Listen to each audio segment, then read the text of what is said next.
Okay, welcome back, everyone. Wait, We've almost gone through a full work day, but two more presentations to go, but we appreciate it. We will be diligent with the PDUs this evening, so you should definitely see those before Friday. Post your account. As I've mentioned throughout the presentation, our board members are who keep this chapter the well-oiled machine that it is. And we have our co-vice president of programs, Mr. Bill Ziegler, who, in tandem with Miss Roxanne Angel, gets all the great speakers that you see on a monthly basis between our dinner meetings the first Wednesday of the month at That's Amore Restaurant in Rockville, Maryland, to our virtual lunch and learns, to a lot of our speakers today. So we'll turn it over to Bill to introduce our speaker. Thank you. all right, don't read the card here. Yes, I want to introduce Mike Wilson. Mike was a retired U.S. Navy captain. He's responsible for a lot of the things that you've heard bad about the Navy. Exactly. Um, he was the president of 4S Silver Sword and my direct boss while I was there. And he has since retired from 4S Silver Sword, and they disbanded my division, so I guess I'm retired from 4S Silver Sword as well. Right. Right. I don't believe you were a graduate of the Michigan State University. Oh yeah. Yeah. Yeah, The Michigan the State University. I see so there. Yeah. this is correct, but Yep. what happened to Texas? I graduated from Texas A&M as well. Yeah. Okay, that's the only one I And, ever heard about the whole time we were there was um, you're I from mean, you can be a Texas. Spartan or you can be an Aggie, but I prefer being an Aggie first. I'm just saying. I'm just saying. Okay, there you Yeah. go. So I asked Mike when we came up with the pivot your purpose. He's the first person I thought of that made a big pivot. Went from 30 years as a military officer to a civilian job position, and during my time with Mike, he has commented on several occasions how this took quite a bit of getting used to because it's a completely different It is. society, completely different. Everything's different between business, the way you do things in commercial business versus the way you do things in the military. And you've learned in one and you've got to adapt to the other. So it's a major pivot. So I thought he would be a good speaker, considering all of the people that are out there that are pivoting from government service to commercial industry. So with that, I'd like to turn it over to Mike Wilson. Super. Thanks so much, Bill. Let me see if I can figure out how to share my screen here. See if it comes up. Okay. Okay. So can you see the title slide, pivot your purpose now? Okay, great. Thanks, Amelia. Okay. All right, Francie, thank you. So just to kind of orient a little bit, I appreciate the introduction to both Matt and from Bill. Thank you. I just to give you an idea of where I'm coming from in this discussion. So I was Navy for 30 years. In 2018, I retired from the Navy, and I did exactly what I said I wasn't going to do. Right, I joined forces, if you will, uh, with commercial industry, but specifically serving the federal government, not including DoD, but not just for DoD. And I said I would never do that until, and I've got, I'll open with two stories. I'll make them fast to kind of emphasize this point. But when I left the Navy, I did not want to do anything having to do with the Navy. I wanted to try something different. I wanted to expand myself. I wanted to branch out and see if I could do it. A little bit of a test, I don't mind saying. And I met with some friends that had retired the year before I did, and they were working in commercial business. One of them was in Dollar Tree headquarters there in Chesapeake, Virginia. And another one was in a distribution company, a logistics and distribution company. And I had a couple lunches with them, and I realized that they missed the camaraderie and that kind of purpose of being part of something bigger. And so that convinced me to perhaps look at being a federal contractor, where there was kind of this, I'm still supporting, a cause bigger than me, if you will, and that was important to me. So I say all this to say that if you're thinking about getting into commercial business, you do kind of have to know what you want and why you're thinking that thought. And the other story that I'll share with you is a good friend of mine that he retired a couple years ahead of me. He went to work for Booz Allen, also in 2006, went to work for Booz Allen. And then I called over, I was still wearing the uniform at the time. I called over to another Navy command thinking that I was going to get someone else. And this gentleman answered the phone. And I said, dude, what are you doing there? And he said, Mike, I enjoyed being a contractor. The money was terrific. To quote him, I made a boatload of cash, but he said the problem was I never had time for my family. And so we all have incentives. We all have what's important to us. And those are just two examples of what's important to you, if you will. So that does take, you do have to kind of sink into those thoughts and kind of tease that out. What are you hoping to get out of, jumping into the commercial business and industry in general? So with that said, let me quickly go into, so in 2018, I retired. I became a project manager at a small 8A company that served the federal government, all agencies, and including, of course, DOD. I worked on a project, no big surprise there. And because it's what I knew, I felt comfortable and I felt like I was contributing. And then did that, and then worked on, in the end, I became a program manager, where I was managing 9 projects, which was a little onerous, I don't mind saying. And then after 3 years of that, I was asked to run 4S, which was a sister company at the time. So it was not my company, but I was asked to run it, which I did for another 3 years. And that's where I worked with Bill, and an awful lot of good experiences there. Okay, so if I could consolidate all of this into one biggest point, I would say that a prime difference, the most critical difference between government and commercial practice, if you will, is speed of action. And by that, I mean, whatever the action is, the action can be speed of making a decision, speed of streamlining a process, speed of hiring a person. It's all got to be faster than what we were used to in the government.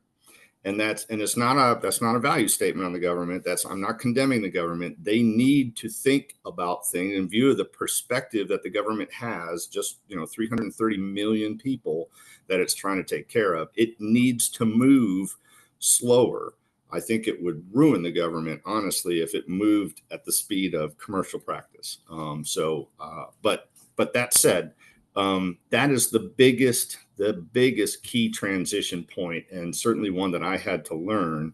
I figured it, and it makes sense, but honestly, I didn't realize, and I'm hoping that I'll explain that adequately. But as to why the speed is important and how you can get faster, I'm hoping to understand or convey some of that. Okay, that said, I thought these 5 areas was really the top 4. If we can get to the last part, we will. But you all have your own job search and application process experience, and I'm probably not going to add much to that. But those top 4 are what I experienced the biggest differences, and so I'd like to go through these and try to make it make sense, if you will. And I apologize, when I go full screen, I can't see if anybody has a question. So I'm just going to go like this. If you can't see that, let me know. Or Matt, maybe you're able to share the whole thing. I'm just not. It's funny. Or Mr. Wilson, I can, if somebody has a question, I can moderate it for you. So whatever's Oh, easier for you. But let's do. it's readable. Okay. All right. Fantastic. Thank you. Okay. So we'll go through this agenda. I'm not going to read it to you. Let's just start out right here.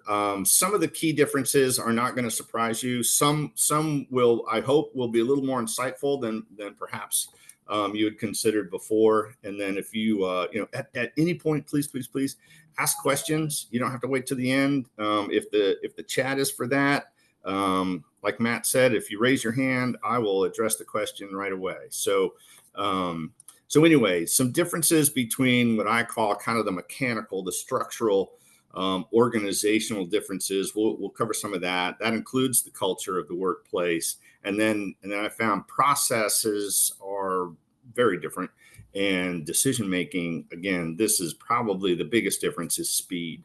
And I'll see if I can't explain that a little bit further. So no big shock, right? We're all used to a federal government that's pretty hierarchical, and that's okay. Like I said, I know that federal government tries to become more business-like, and we can all probably think of examples where it should be more business-like, but it's not a business, and it needs a certain level of checks and balances.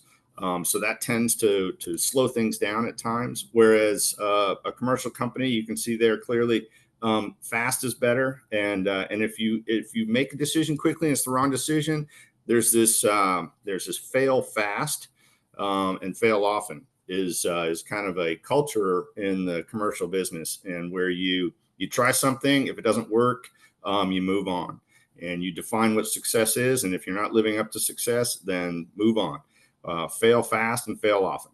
And so anyway, and then the cultural integration. This is where you and I have to kind of adapt between those two cultures to keep things working. You bring great value if you leave the government and you go into business.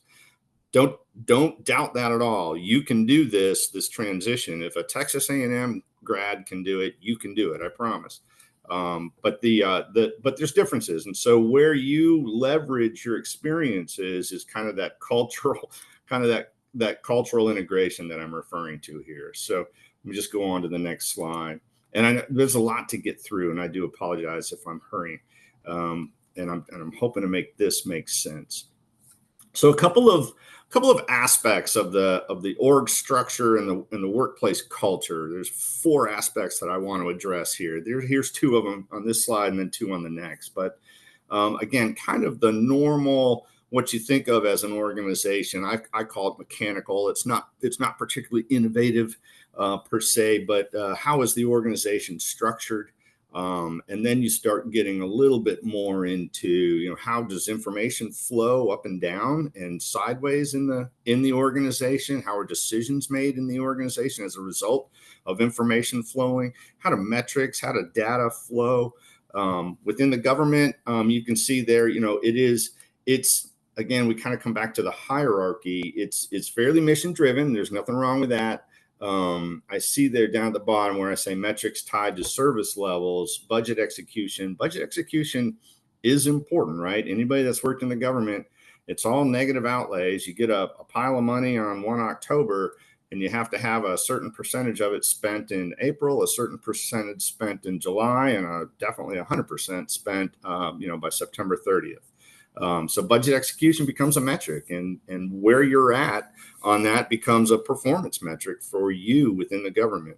But I highlight in blue what I kind of want to dwell on a little bit. You see stability and continuity are valued over disruption. Again, not a value statement, not a judgment. It is what it is. And I found that to be very, very true. And at times, it bothered me, in my Navy career, that we couldn't be a little bit more risky.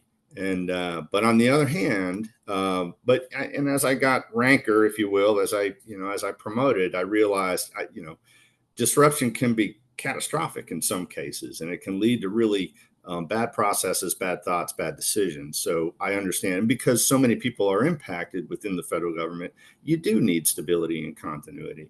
On the other hand, the government can hire out to a commercial business innovation and disruptive kind of methods to achieve what the government needs to achieve. So it can hire that out through contracts, et cetera. But you can see there, on the commercial side, you're very profit driven. Everything is revenue.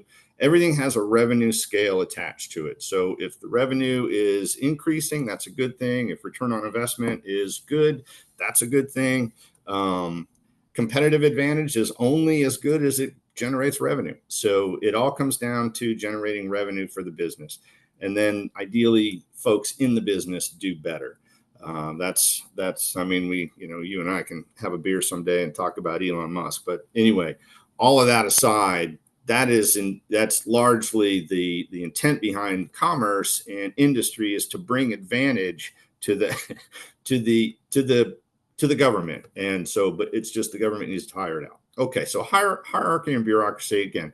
You see I'll kind of stick down the right side. It's a flatter, it's quick. If you step out from your role in the government and you become a project manager, you suddenly have freedom, and with freedom comes a lot of responsibility. You suddenly are driving the project. You're not like you see there down at the bottom, the bumper sticker there. In the government, you're often facilitating execution. You kind of coach it along, you kind of herd it along, you move it along. You're absolutely driving it on the commercial side. You are making the decisions same day. An issue comes up, you're making the call same day, and you're pushing because you need to move quickly. And that's the advantage that industry brings to the government. So you can see where I say decision-making is decentralized because that speeds up decision-making. You don't need to go to the top of the hierarchy, and you're not waiting from top-down driven direction. You go off and you do. And again, if you fail quickly and then recover and move on.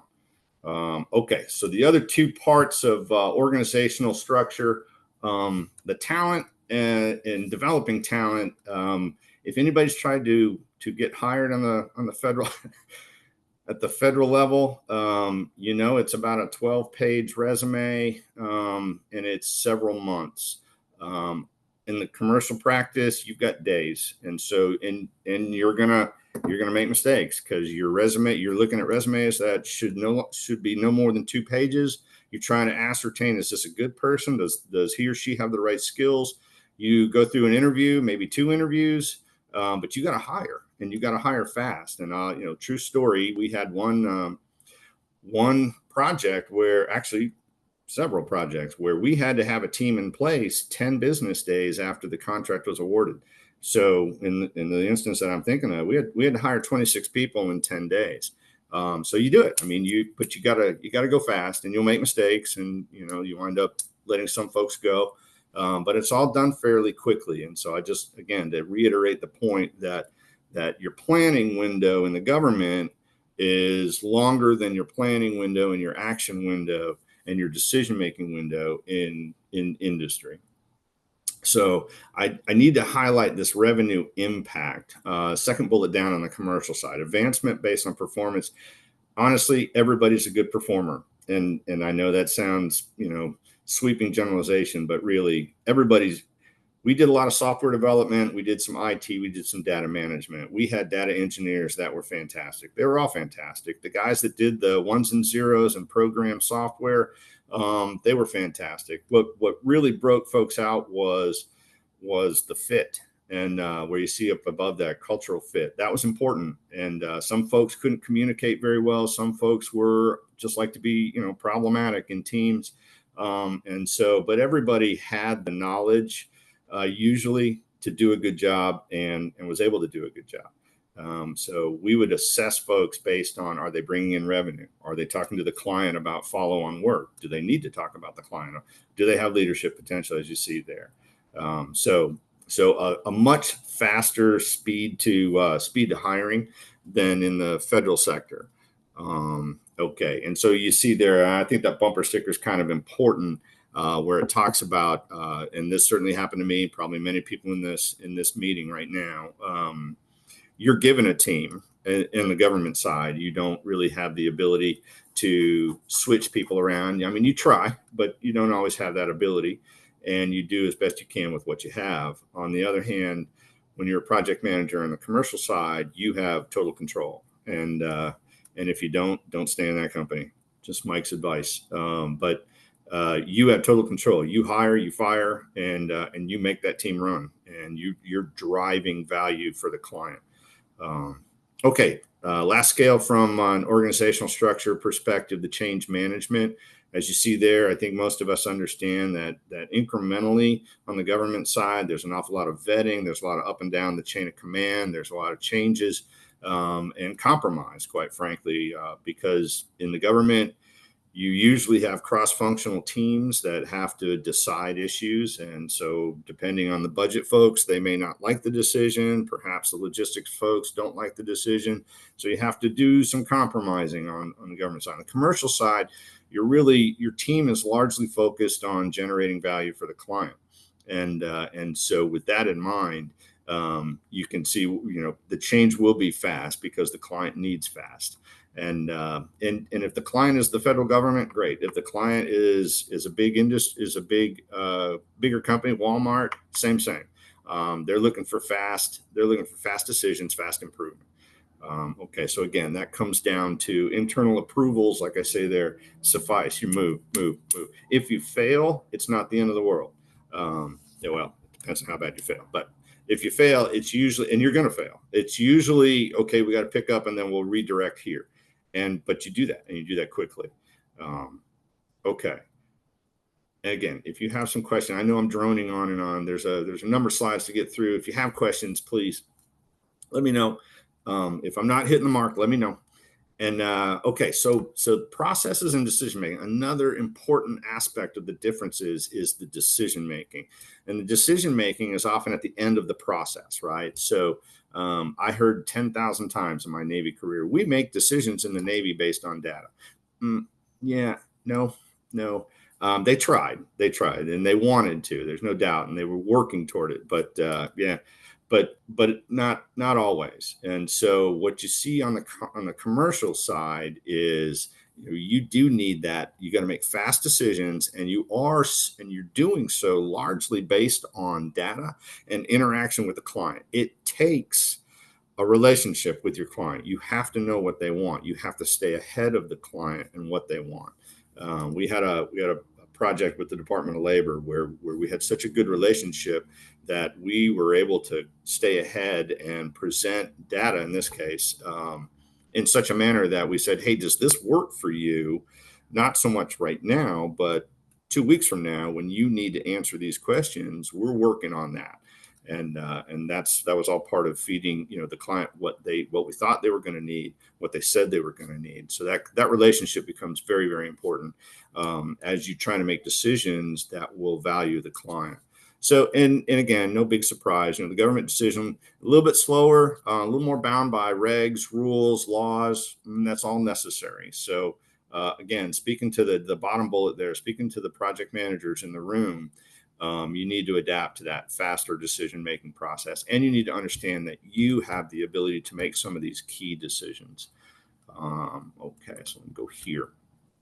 All right, I've kind of covered this, but just to highlight a few of these areas, as I was talking about in cross-functional teams, what you see there, the fragmented across departments, that's a very real thing, right? Anybody that's been in government, if you're a budget type, you're used to working with numbers, not necessarily the impact that a budget cut will have. So you may need an operational type, a logistics type. You may need a strategic planner to put into perspective your 50% cut. What goes away if we take away this money? So there's kind of puts and takes based on the fractured responsibilities in the processes, but also in the decision making. You try and bring all that together on the commercial industry side. You try to centralize that. Everybody has a voice, but not everybody has the same, magnitude, if you will. So some folks matter more than others on the commercial side. Again, not a value judgment. It's not personal. It's just business. But But you may have the project manager has 51% of the vote. So have a nice day. You can try to influence that as much as you want, but the project manager makes the shot, makes the call. And then down at the bottom, I cannot overemphasize the frustration that commercial business has being innovative and trying to stay ahead of the client, trying to predict what they want and how they want it, and turn that over to the client. And the client says, "Hey, thank you. That's pretty cool. I've now got to run this up the chain before we can implement it. I've got to get an authority to operate, right? I've got to get an authority to proceed. I've got to, and it's all, and it's not bad. It's just frustrating. The government has to do those things because they have a lot of money and they're trying to impact a lot of people. So that's not a value statement, but it does take a while, as I emphasized there, and it can be a little bit frustrating, as you can see in the example. When you see that kind of a disparity between the timing, it can be frustrating for all. Okay, so decision making, on the other hand, again, we've hit most of this. I do want to kind of highlight this. You do have data to fall back on, and you do look at data a lot in making decisions on the commercial side. The systems on the government side, the IT systems, don't often. That's not a good way to say it. The systems on the government side may not provide the data that you need to make a good decision. The nice thing on the commercial side is you in your business can create a system if you have to from scratch. That's usually expensive and takes a little bit, but or you can just glom onto an existing system and tweak it to the point where it can give you the data that you need. And again, I mean, you may be working on weekends at times to make that happen quickly, but you can do that. And it's all it's under your control. It's under your decisional control as well.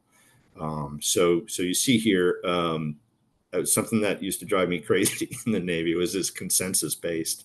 And it's true. And as you got ranker in the Navy and you had these cross-functional teams, you really did need to get consensus, or you might feel good because you made the call, but it didn't get implemented correctly. So again, that's a much leaner process and system of decisions on the commercial side. But sometimes the commercial side makes the wrong decision. So again, you've got to have criteria for success set up, make the call, try it. And if it doesn't work, quickly say it doesn't work, and then make the call and redo it and keep going. Okay. And then there again, you see the difference in the bumper sticker at the bottom. You see the difference. So just to kind of highlight some of these differences for a project manager, you can see that when it comes down to initiating project, managing risk, something that sat a little bit better on the commerce side with me was the business case. MVP is minimal viable product. Usually in IT, you will create a prototype, if you will, and that's kind of what an MVP is. And we did that all the time, and then we demonstrate to the client, hey, what do you think? Does this have what you need? Hey, and the client, we tweak it from there. The client was, hey, make it blue, not red, and off we'd go. And we were able to dial it in, vector it in, so that the client got what they were after. That iterative, quick kind of changing is a must. And again, that all falls under the project manager. You see there, risk tolerance, speed first. I can't overemphasize speed. It's okay to make a bad decision. Just come back to it and make a better decision next time. Ensure the outcomes generate revenue. Once again, generate revenue. That will not shock anybody, I think, in the room, but you do have to. It's one thing to build a relationship with the client. That's great, but it needs to lead to generating revenue. It's not that you're using the client because you want to help. And I will tell you, in my experience, my 3 years of running 4S, we wanted to help the client. That was a consistent theme. People join a company and work for the federal government, as a subcontractor or a contractor because they want to help. There is a genuine need for that. That never changed. But that want to help does need to at least, not tank the company. Just saying. Okay. All right, I know I'm going fast, and I do apologize. It's a lot of me transmitting, you receiving. Let me just shut up for a second and see if there's to this point questions, concerns. Yeah, Mike, that doesn't sound right, or some sort of a discussion point.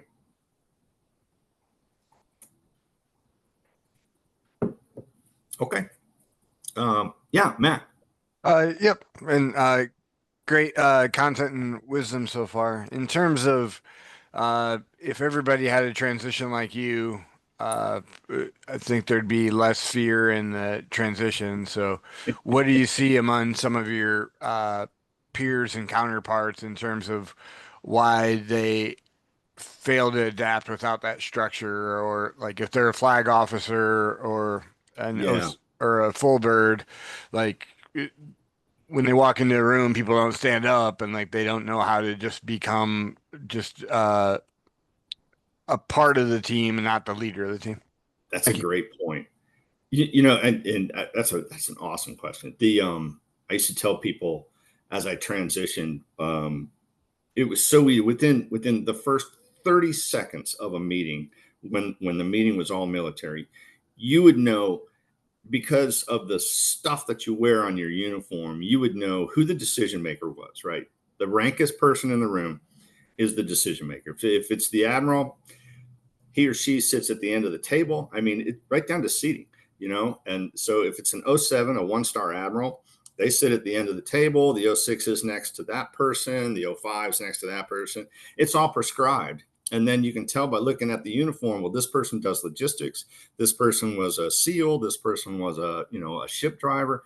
And you could tell immediately who had what skills, and therefore who is expected to chime in the meeting. If it's a meeting on ship driving operations, the surface warfare officers would be front and center talking to the admiral, but the admiral made the decision. And so you don't have that in the commercial side, right? You wear a suit, you wear polos and dockers, what have you. And so you kind of have to tease that out and understand who does what in the room. But to the bigger point, I think, Matt, is that is an uncomfortable feeling when you're used to wearing the uniform and you're used to looking around and seeing, okay, who does what here? I know these things, and I know what their responsibilities are, and I know what my responsibilities are. You kind of have to be upfront with that until your network is developed, and Bill Ziegler does this, and Matt from previous conferences and discussions, and you've met with these folks before, and your government client, and who does what. You kind of have to be a little bit bold and just interact with these folks to say, and what do you do, and who do you report to? You have to build that, and that was a hard thing I had a couple of friends that was a significant challenge.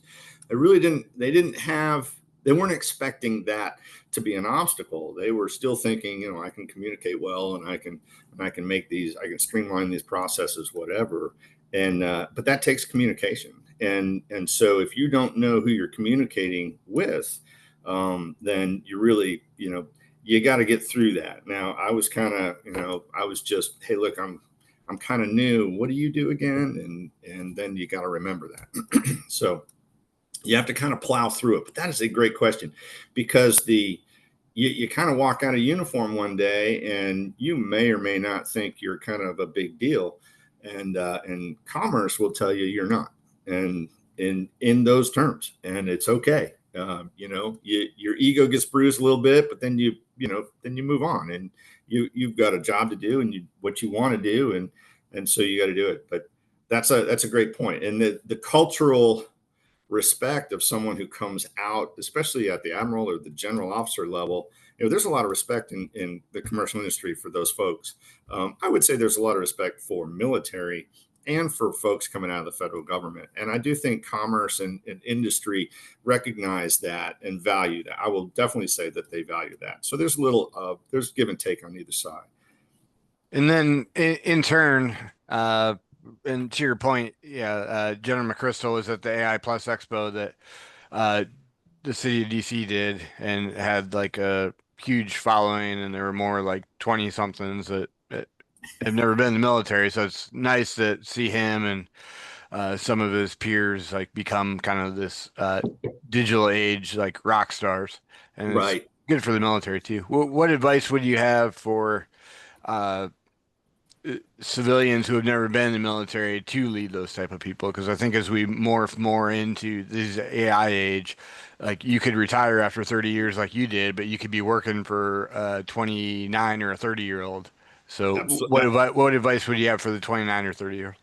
I'll tell you, yeah. So that's a great point. So you probably, um, a little bit of the inverse of what we've been talking about. I mean, that's another good question, Matt. The younger person won't have the benefit of that experience, that, and I'll just say, I won't use the word delay, but there's a very deliberate process within the government to making decisions, and it's not fast. And the 20 to 30-year-old is probably more used to, especially if they've been working in industry, not really supporting the federal government, not particularly working with civil servants. They may not be used to that the slower pace, and that really sounds bad. I don't mean, I'm not denigrating my federal government. I'm just saying that they have a very deliberate pace, and clearly the 20-30-year-old has learned to move faster, and so there has to be a little bit of recognition of who they're working with, and that does take some time. And here again, the communication cannot be overstated. And I give my 24-year-old daughter a hard time because when she was younger, I asked her, hey, when was the last time you used your telephone as a phone? And she looked, and the last phone call that she either made or received was 8 days ago, but yet she's on it for hours every day. Point behind all that is that talking, either over the phone, face to face, like we're doing right now, it's an important skill. And that's kind of how you break down the barriers, Matt. Is you've got to talk to who you're working with or who your client is. You have to talk to them. What's their perspective? And get an insight into why that's their perspective. You have to ask questions, and you kind of have to learn. And that's not, it's not something that we do easily, I don't think. Perhaps even more so after COVID, but it is something I think that is a skill. And I would say that I can definitely tell you that skill of asking questions, not being afraid to speak up, not being afraid to ask dumb questions, is something that helped my transition. And I would think that would also be equally helpful to a younger person working with, post-federal government, post-military type. And I'll just editorial here, but I found that when I worked around younger folks, either civil servants or in commercial industry, there was kind of it was easy to ask questions about the military, and I would get those quite a bit. Hey, how come the military does this? Hey, what did you do that? And so there were usually interesting conversations. And I will tell you that the older folks, the folks that have been in the federal, they do not mind talking about it. If anything, like me, you got to get them to shut up. So, but two really good questions, Matt. Thank you. Okay, and again, just raise your hand, and I'll try and keep an eye out if I say something that doesn't make sense or you have a question. So in the federal government, you are trained to do certain things. The culture is training you to think certain ways, process information certain ways. And this is something that I paid a lot of attention to, was how does while in the Navy, and then of course while in industry, how does information flow between levels of the command in one case, or levels of the company in other? How does information flow between the client, whoever that may be, and industry, excuse me, and who does what with that information? That is important to know. And so I think the government teaches folks how to look at that information. But I think you walk out of the government whenever, if you did 4 years with the government, if you did 30 years with the government, you walk out with certain skills. And these four are what I thought helped me the most as I transitioned. So everybody in the government is a project manager. They're not certified, but they are managing an effort like a project. There are deadlines, there's budget constraints, just about everybody. The GS 11, 12, 13, 14, 15 level, they've all done project management. So they haven't called it that. They've just said, yeah, well, I'm just the budget guy. But really, they're managing a budget project. And then the compliance, I'll tell you, that is something very important. Any kind of work done by a commercial industry is usually on a contract. Business to business can be a little bit different. If it's a business that supports the federal government, most definitely it's a contract, and you better know the contract. My first project management job, I failed at that and put the company seriously at risk. So lesson learned, right? I went on to pick up 8 more projects, and I learned my lesson. So know what compliance is, know how to stay within the compliance. Again, if it's a business to business contract, there's still an agreement, there's still an expected outcome, meet the need. And then with the federal government, also meet the need in accordance with the contract. Leadership, again, I think the government puts you in great positions to lead, whether you like it or not. And so you have the requisite experience. You come out. If you're going to be a project manager, you're ready. You're ready for that. You may not think it right away, but you're most definitely ready for that. And then strategic planning is really about thinking ahead and staying ahead of the client, staying ahead of where you want to be. There's even some professional development in that as well. Okay, so let me go here also about transferable skills. I would say that this, and let me just, I have written a note. Let me make sure I've got this.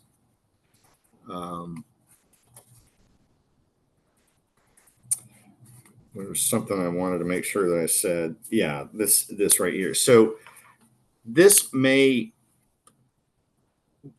when trying to talk about this, not so much in terms of a resume, but while it's true in a resume, you do have to translate the competencies, but this is really in your day to day.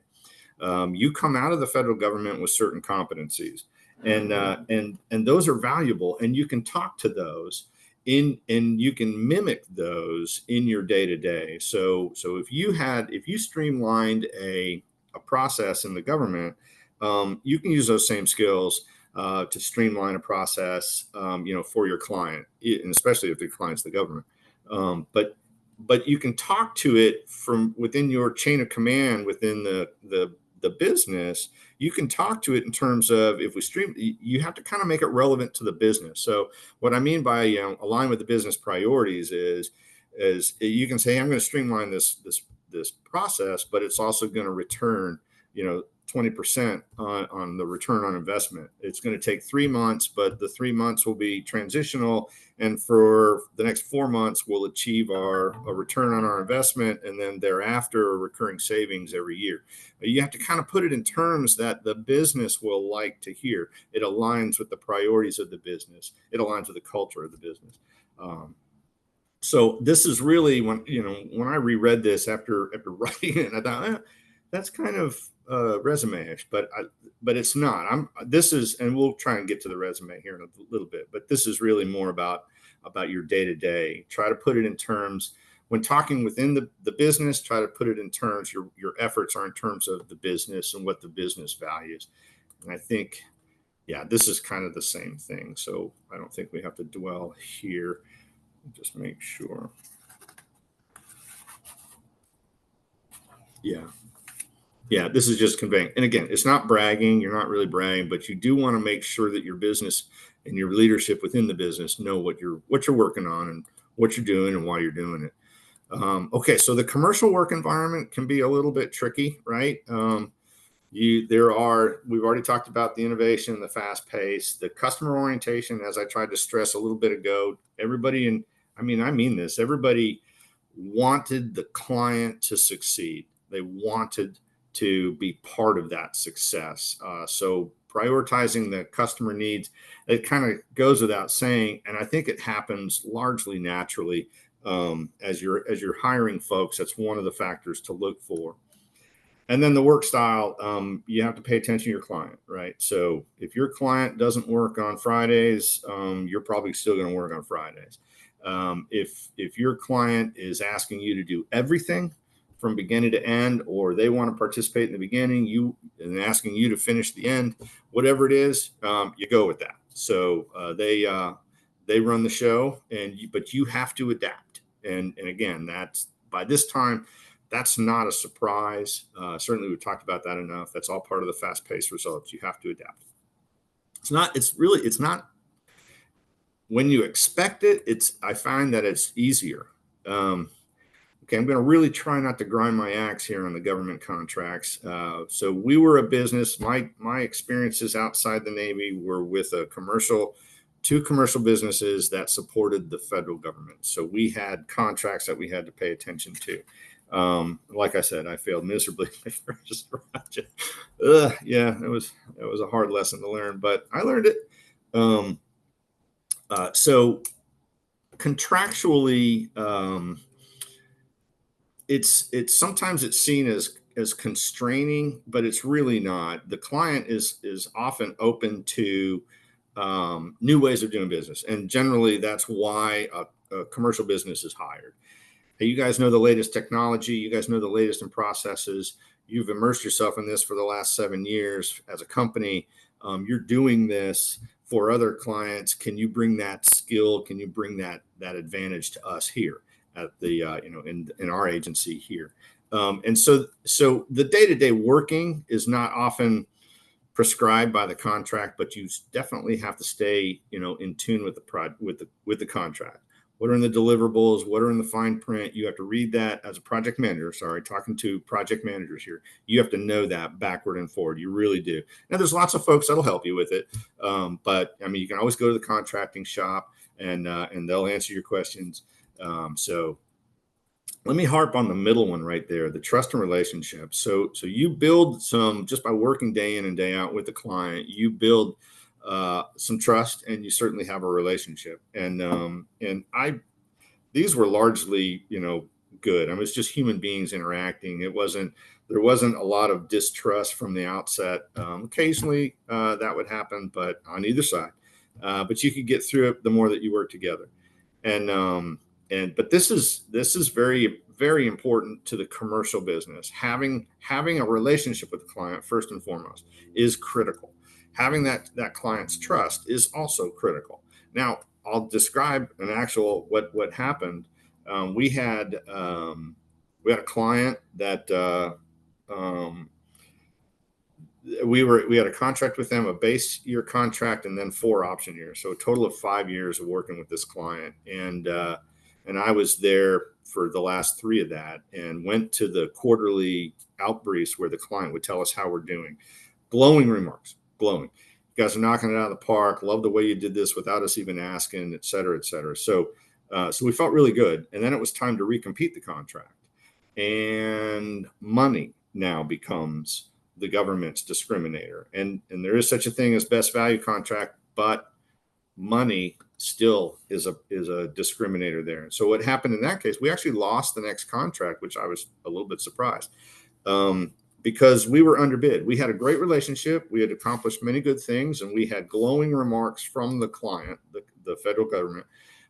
However, when we competed for the next contract, we were higher than someone else. And so they got the nod. And that's just the reality of it. We had a great trust and relationship with that client, but in the end, money won the day. And that is how it works. And you can kind of understand. I mean, how do you explain to the taxpayer that you're paying more? You might be able to explain it with value, but that can put the contracting officer in a hard spot. Okay, so this is kind of a no-brainer. Stay as a project manager, stay in tune with your clients' technologies, your clients' software tools or other tools, and also do professional development. So you stay ahead of it. This was not such a big thing. On the government side, when I was in the Navy, we did professional development. I don't mean to suggest that we didn't, and it was encouraged. But in the commercial side, you need to stay current and you need to stay relevant. And it's a little part of the life and death. So it means more on the commercial side, which can be good. I mean, I certainly have benefited from more abilities to learn new tools, new methods, a lot of new technologies out there. I'll just bring up, AI. It's not going away, right? It is, and we've already talked about it. But it is a new tool. It is a new methodology. It is a new technology, and the government wants it. So if your client is the government, if you are currently in the government, bringing AI into the government is a thing. Commercial industry has already said, yes, we need more of this, and they're trying to figure out how to adapt it into their businesses, into their processes, into their decision making. It's weaving its way in and becoming a vital technology, utility really, within a business, as well as the government. So that's just an example of what's out there, what's on the leading edge, and how do I stay in touch with it. If you can get classes, we had, what was it, Bill? We had Udemy. Our operations manager liked Udemy, and so he got a subscription for the whole business. So at one point, I think we had about 98 people in the company, and everybody could go to Udemy, and there were classes, and we would cover it. So that's just, Stephen Covey called it sharpening the saw, right? It was just make yourself relevant and stay in touch with the latest and the greatest. I think we had about 100 courses on there or something like that. I think we did. Okay.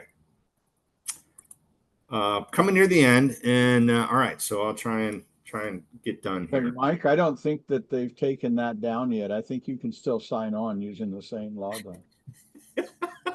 I should put it on LinkedIn. You should. That's funny. Yeah. That's what two guys who used to work at the same company can say. Yeah. Okay, so mindset and culture. We kind of talked about some of this.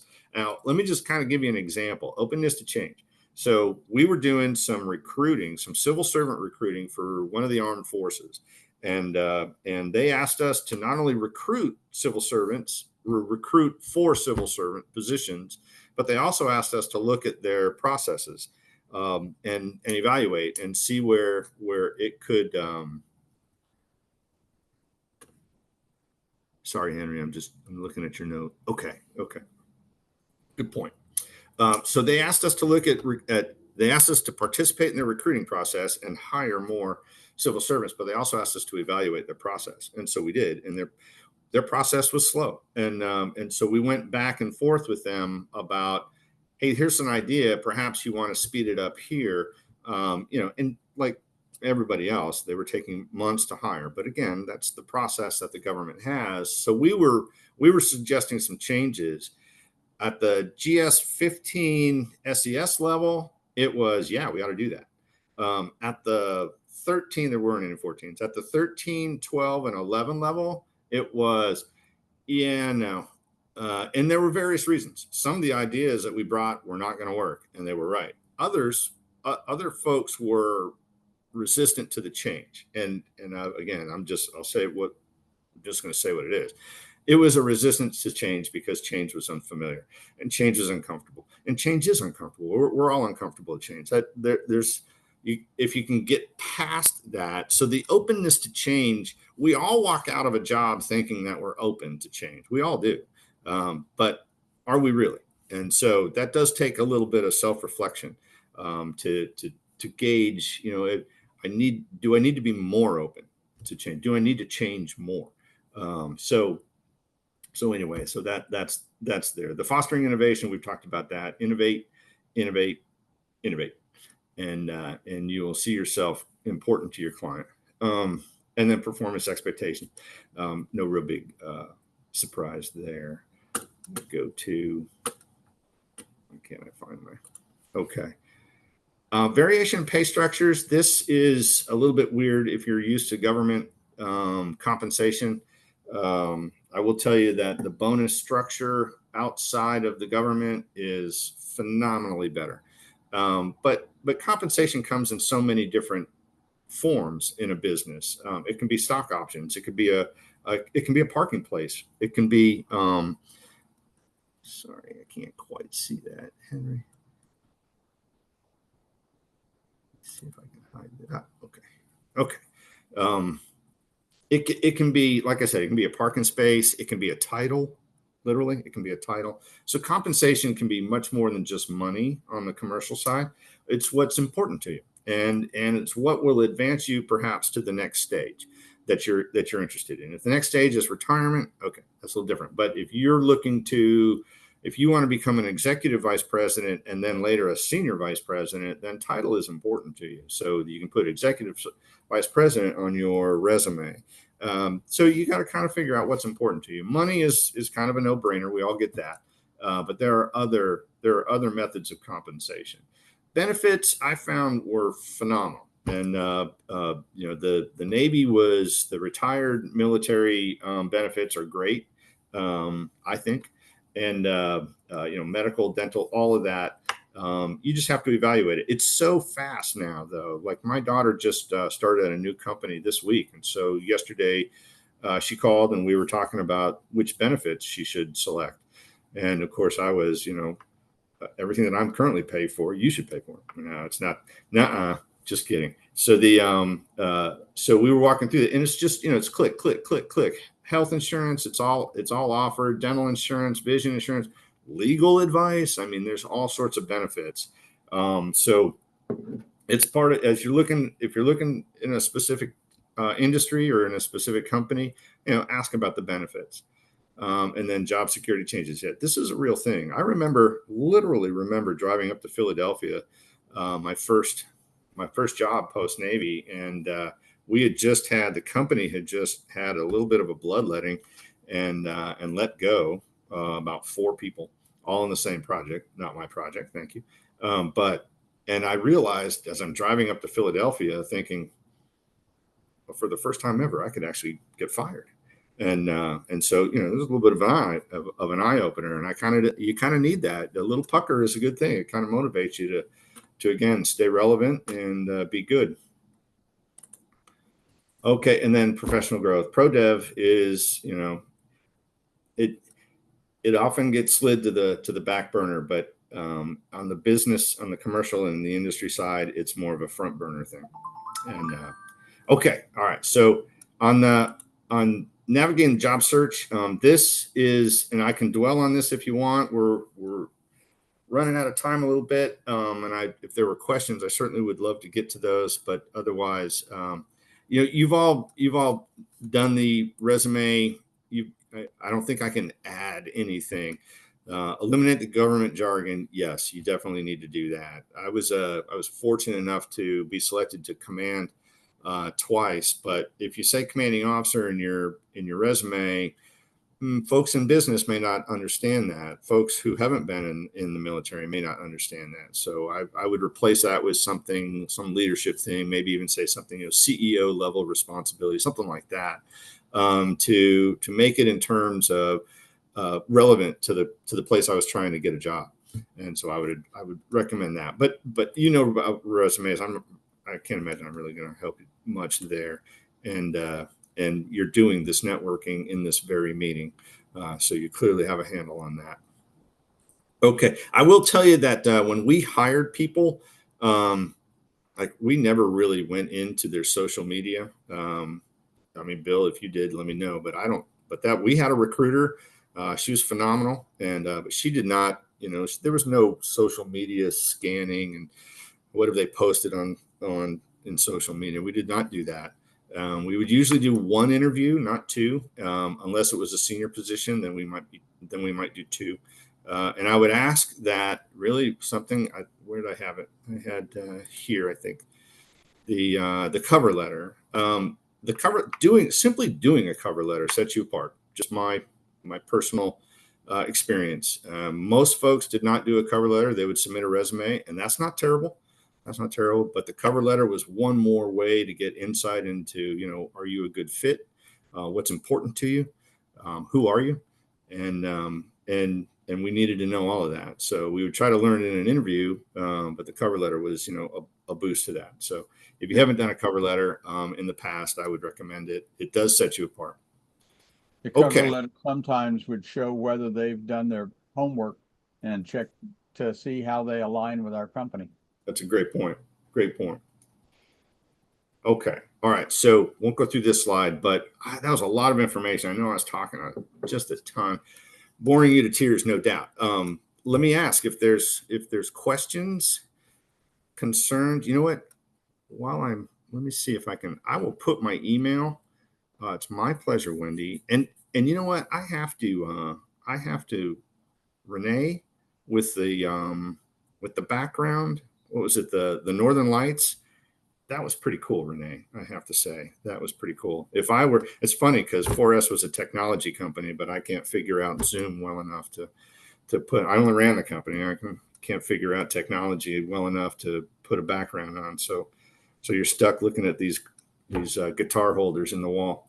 But let me put my email, and if you have in the chat, and then if you have questions, then send them. I'm retired now.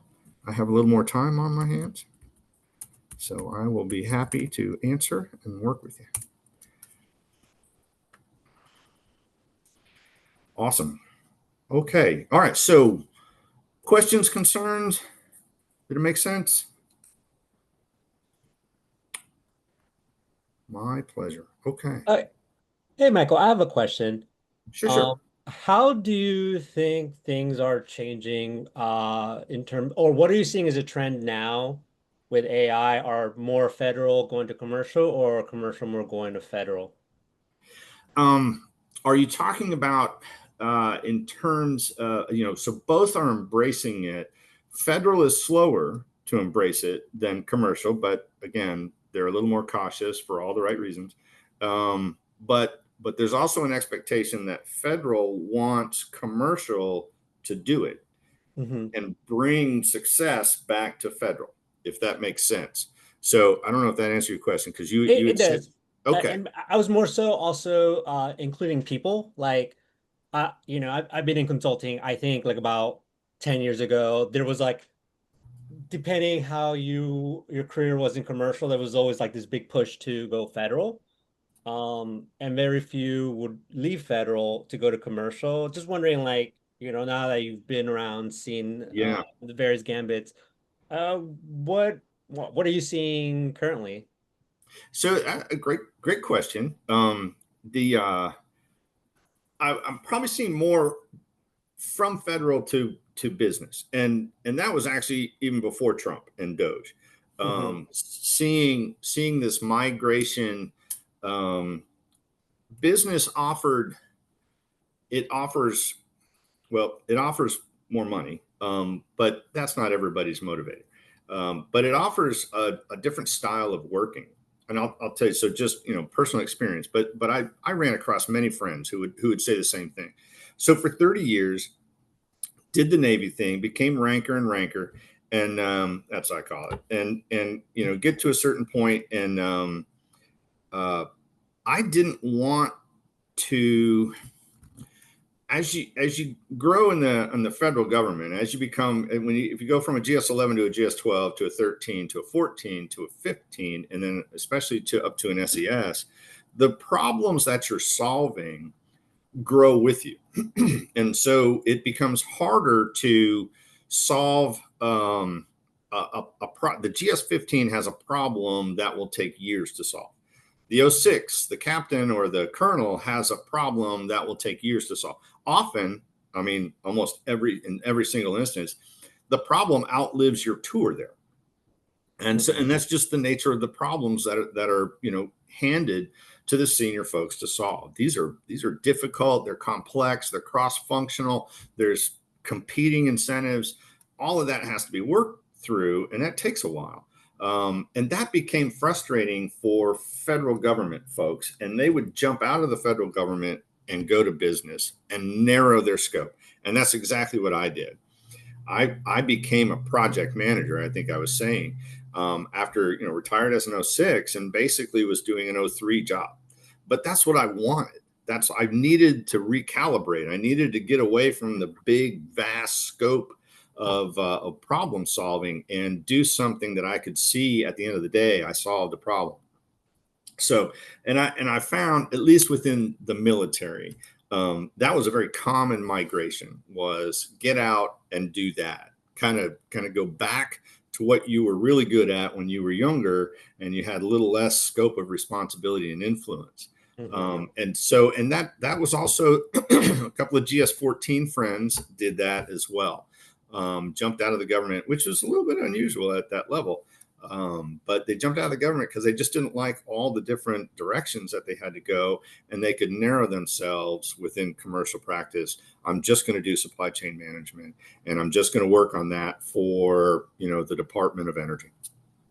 And so anyway, I'll shut up. But they were able to narrow their scope out of the federal government. Does that make sense?